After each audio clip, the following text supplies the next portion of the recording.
hell are you doing harassing my tenants? Oh, come on, you son of a bitch. I'm just trying to be friendly. All right, let's go. Number 10, the wedding ring. Did you have a nice ride? Oh, great ride. Oh, that's good, because it was your last. You'll definitely need a sharp eye to notice the small wardrobe error in this season 7 episode. When Elaine and Kramer can't decide who has rightful possession of a bike, they go to Newman to find an unbiased solution to their argument. Interesting dilemma. Each of you seemingly has a legitimate claim to the bicycle, and yet the bicycle can have only one rightful owner. Quite the conundrum. As Newman contemplates their situation, you can spot a major costume mistake. Actor Wayne Knight is still wearing his wedding ring on his left hand. However, when he delivers his final decision to cut the bike in half, the ring is gone. Not easy questions to answer.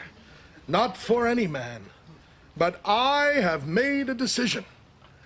We will cut the bike down the middle and give half to each of you. While this moment has us wondering who would marry Newman, we also start thinking about who let this mistake slip by. Number 9, Jerry's non-vomit streak. When George and Elaine end up hanging out without Jerry, they realize things get pretty awkward and boring when it's just the two of them. So I've been here about 6 years. 86, 87, 88, 89, 90, 91. Fortunately, their conversation takes off when they start making fun of Jerry. You don't tell him? No. That is so funny. I know. Have you ever seen him throw up? The professional comedian is strangely proud of the fact that he hasn't lost his lunch since 1980. Oh, I haven't vomited in 13 years. Get out. Not since June 29th, 1980. You remember the date. Unfortunately, this precise mention of time throws a wrench in the timeline. Elaine stated that she moved to New York in 1986. So how would she have known what Jerry looks like throwing up if the last time it happened was 1980? The only time she could have seen him thrown up is in the season 5 episode, The Dinner Party, when a black and white cookie finally ends his streak. Mary, I think you broke my toe. Where are you going? 14 years down the drain. Number 8, George's briefcase. This is a crude mock-up of the conference room. 1/14th scale. When did you build this thing? Yesterday, took the day off. After Susan's untimely passing, George is tasked with running the foundation created in his late fiancée's memory. An offhand cough from someone in the organization makes George paranoid about how others feel about him. Pardon? Flavin. Well, you should choose the poem since you knew Susan best at the time of her unfortunate accident. So he forgets a briefcase with a tape recorder at the meeting to hear what everyone really thinks. When he confronts the board about the strange contents on the recorder, the suitcase is wide open for the majority of the scene. Let's start with you, Wick. George, Quinn here was moving a chair. He lost his balance and dropped it. But there's a moment where the briefcase is suddenly closed. We really doubt George closed and reopened the briefcase with lightning speed during his dramatic outburst. Hello, Rumple. Metallic swing. A go on. And someone crying out, "Dear God!" Number 7, exact change. A starving George turns his attention to a Twix bar in the vending machine while hanging in a car dealership. Twix. B5.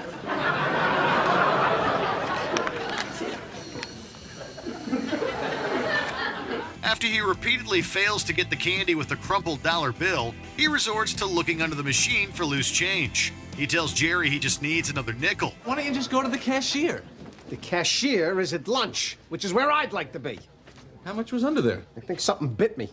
I just need another nickel. We then watch him proceed to pay for the 50-cent candy bar with 3 coins. However, this doesn't add up. Since quarters are worth 25 cents, dimes are worth 10, and pennies are worth 1, we can't think of a single coin combination with a nickel that would add up to 50 cents.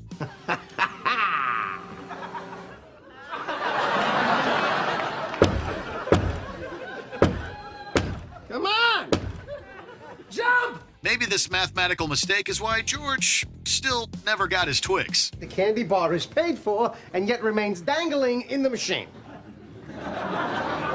Hey, it's gone. Where is my Twix? What that guy's eating it? Number 6, the bathroom door. When Jerry forgets his new girlfriend's name and only knows that it rhymes with a part of the female anatomy, it's only a matter of time before he has to take a stab at it. What about you? Did people make fun of your name? Are you kidding? They were merciless. What do you expect when your name rhymes with a part of the female anatomy? In this scene, she's giving him a shoulder rub when he decides to test the waters with his best guess. Oh, nothing really, just a homicide. Oh, that's terrific. Mulva. This exchange is so funny that we're almost completely distracted from the bathroom door in the background. As the scene cuts between different angles during their conversation, the door keeps alternating between open and closed. What? Mulva? Mulva? Oh, my aunt's name is Mulva. Since there were probably a few takes of this hilariously awkward scene, we can see how this blunder ended up in the final cut of the episode. Number 5, siblings. It can take a while to fully flesh out a character's backstory in a long-running sitcom. Who's Pauline? Pauline. Wait a minute. Oh, my God. My brother once impregnated a woman named Pauline. You think about her? When I hear her name mentioned. This opens the door for inconsistencies. When Jerry sees his uncle's receptionist in the Chinese restaurant, he worries that gossip will travel through his family and reach his sister. Like, nobody ever disappears. My uncle to my aunt to my mother to my uncle. And my uncle to my cousin to my sister to me. But she's never mentioned again. George also claims to have a brother when he sees a psychic and while he tries to find parking. Can't park in the garage. Why? I don't know. I just can't. Nobody in my family can pay for parking. It's a sickness. My father never paid for parking. My mother, my brother, nobody. We can't do it. Neither of these sudden siblings are ever even mentioned by Seinfeld's or Costanza's parents. And based on the way both George and Jerry interact with their parents, we're much more inclined to believe that they're both only children. Is it really happening? It's like a dream. Oh, it's true. All right, let's go. Don't get in trouble with the Yankees.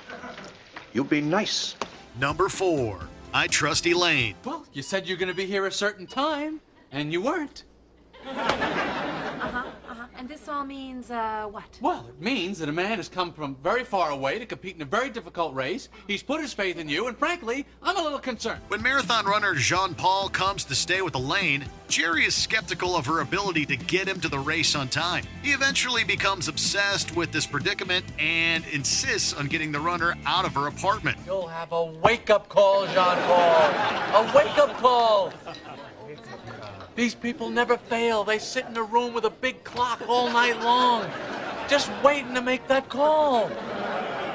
No, I will stay with Elaine. It would be rude. In classic Seinfeld fashion, Jean-Paul is inadvertently kicked out of Elaine's place the night before the marathon. What the hell are you doing harassing my tenants? Oh, come on, you son of a bitch. I'm just trying to be friendly. All right, that's it. Let's go. Well, man, I got a race tomorrow. When she goes out searching for him, Jerry's nagging echoes in her head as she walks down the dark streets of New York. She even hears Jean-Paul say, I trust Elaine. She is my friend. He's put his faith in you. He's put his faith in you. I trust Elaine. She is my friend. I trust Elaine. She is my friend. Frankly, I'm a little concerned. But since that line was never actually said by Jean-Paul in the episode, we found it strange that she would hear this dialogue at all. Number 3, Jerry's apartment number. Big fans of Seinfeld will know that Jerry lives in apartment 5A. However, this wasn't always the case. During the early days of the sitcom, it took a while to settle in on the exact location of Jerry's place in the building. In season 1, the door that George and Jerry walk up to is marked as Unit 411. You sure the floss was the catalyst? Yes, I am. You don't think it might have had anything to do with that? Well, you don't like this? Looks like your belt is digesting a small animal. But the audience sees a 3A on Jerry's door in the episode The Phone Message. Kramer, this is Donna. Cotton Dockers. Hello. We should be going. Come on. Where we Come on. Don't bother. Don't bother. I'm leaving. In the very next episode, the apartment number is finally 5A. This is how the door looked for the rest of the series. Since the apartment was labeled 5A in a season 9 flashback, it seems like writers finally figured out exactly where this comedian lived. Do you need any help? Or? No, thanks. But I ordered a pizza. You want some of it? No. I couldn't impose. Why not? We're neighbors. What's mine is yours. Really? Number 2, the moving books. After Jerry gets fined for a book that's 20 years overdue, the library sends their no-nonsense investigator after him. Look, Mr. Bookman.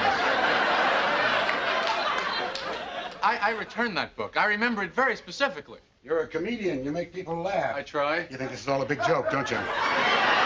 While Lieutenant Bookman is in his apartment, he takes a black book, glances at it, and places it back on the shelf in front of a pink one. But when the camera cuts back to the detective, the black book is slotted behind the pink one. Abby Huffman telling everybody to steal books. I don't judge a man by the length of his hair or the kind of music he listens to. Rock was never my bag.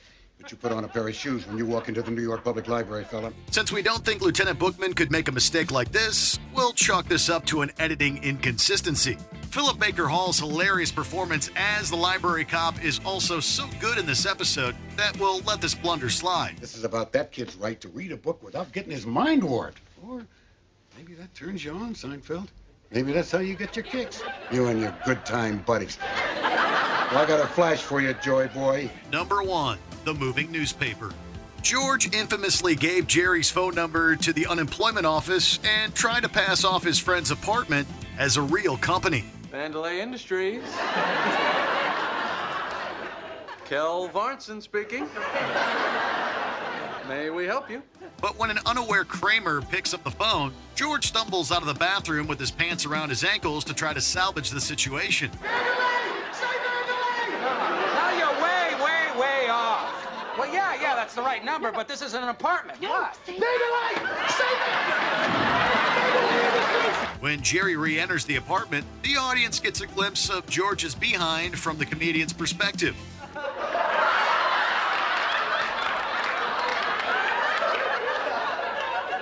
And you want to be my latex salesman. If you look closely between the shots, you'll see that the newspaper has magically switched sides when it fell on the floor next to George. It's hard to believe that one of the show's most recognizable scenes has a hard-to-spot error. Did you enjoy this video? Check out these other clips from Watch Mojo, and be sure to subscribe and ring the bell to be notified about our latest videos.